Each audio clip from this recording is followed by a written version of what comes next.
নমস্কার বন্ধুরা, আমি আপনাদের বন্ধু শ্বেতা। আমার এই চ্যানেলে আপনাদের সবাইকে স্বাগত জানাই। একটা জিনিস অনেক সময় দেখা যায়, দেখবেন আমরা আজ পর্যন্ত জীবনে যা যা পেয়েছি তার জন্য আমরা কিন্তু কখনোই ঈশ্বরকে ধন্যবাদ দিই না।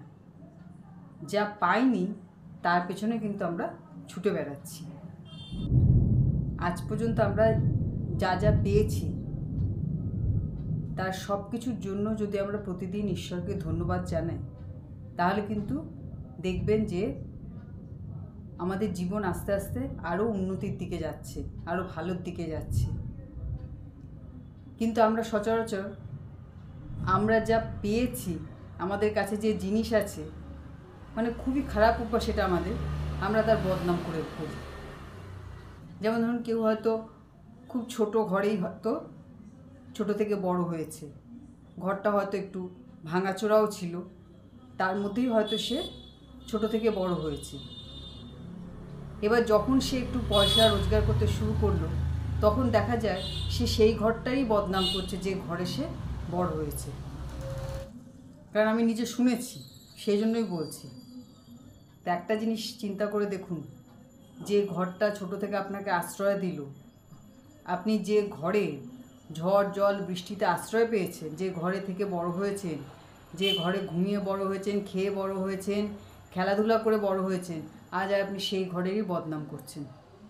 হতে পারে আজ ওই জায়গা থেকে বেরিয়ে হয়তো আপনি অর্থ রোজগার করছেন, একটু ভালো জায়গা খুঁজে যাচ্ছেন, ঠিক আছে, হতে পারে, এটা হয়েই থাকে সবসময়। কিন্তু তার মানে যেখানে বড় হয়েছেন সেই জায়গাটার বদনাম করবেন, এটা কিন্তু উচিত নয় কখনোই। তখন ঈশ্বর কী ভাববে, যে একে যেটুকানি দিয়েছি এ সেটুকানি পাওয়ার যোগ্য না, ঈশ্বর তাই মনে করবে। কারণ পৃথিবীতে বহু মানুষ আছে, আপনি যে মাথার উপর যে ছাদটা পেয়েছেন সেই ছাদটুকু হয়তো পৃথিবীর বহু মানুষের মাথায় জোটে না। সেটা আপনার রাস্তাঘাটে যখন যাতায়াত করেন আপনারা দেখতেই পান সেটা, তাই না? এরকম বহু মানুষ আছে যারা রাস্তায় দিন কাটাচ্ছে, আর আপনাকে যেটা দিয়েছে আপনি সেটার বদনাম করছেন। তো এই জিনিসটা কখনোই করতে নেই।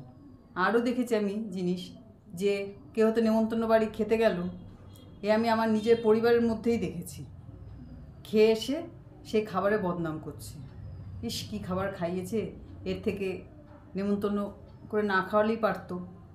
তা কখনো কিন্তু খাবারের বদনাম করতে নেই। কারণ পৃথিবীতে বহু মানুষ আছে যারা দুবেলা যারা খেতে পায় না, এরকম বহু মানুষ আছে। সেখানে আপনি যে খেতে পাচ্ছেন, এটাই অনেক বিরাট ব্যাপার। আপনি যখন সেই খাবারেরই বদনাম করবেন, তখন ঈশ্বর কী ভাববে, একে তো খাওয়া দাওয়ারই উচিত হয়নি আমার, একে তো খাওয়া না দেওয়াই ঠিক ছিল, তাই মনে করবে না? তো প্রতিদিন যা পাচ্ছেন তার জন্য ঈশ্বরকে ধন্যবাদ জানান। যা পেয়েছেন জীবনে আজ পর্যন্ত তার জন্য ধন্যবাদ জানান। যা পাননি তার পেছনে তো ছুটে বেড়াচ্ছেন, কিন্তু যা অলরেডি আপনার কাছে আছে তার জন্য সবসময় ঈশ্বরকে ধন্যবাদ জানান।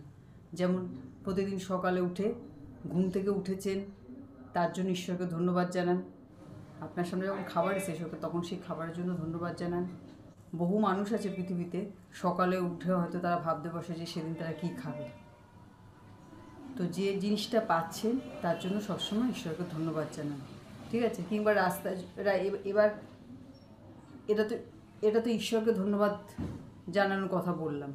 এবার প্রতিদিন আমরা যখন বাইরে কারোর কাছ থেকে কোনো রকম সাহায্য পাচ্ছি, আপনি যখনই যার কাছ থেকে কিছু নিচ্ছেন, যে আপনাকে কোনো রকম সাহায্য করছে দিনের মধ্যে, আপনার হাতে হয়তো এক কাপ চা কেউ এনে দিল, তাকে ধন্যবাদ দিন, ঠিক আছে? কেউ আপনার সামনে খাবার এনে দিল, তাকে ধন্যবাদ দিন। যে যখন যেটুখানি করছে তাকে ধন্যবাদ দিন। তার ফলে কী হবে, যে যাকে আপনি ধন্যবাদ জানাচ্ছেন তার মন থেকে কিন্তু সে মনে মনে খুশি হবে, তার মন থেকে কিন্তু একটা পজিটিভ ভাইব্রেশন আপনার দিকে আসবে, তার ফলে আপনার ভাইব্রেশন হাই হবে।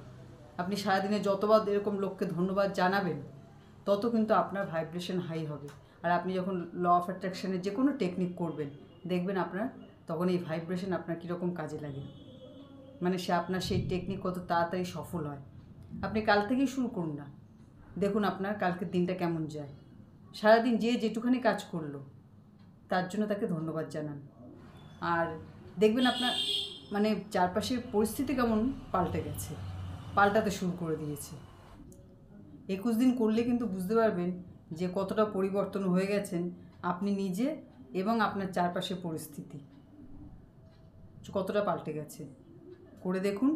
আজকে ভিডিও এখানেই শেষ করছি। সবাই ভালো থাকবেন, সুস্থ থাকবেন। নমস্কার।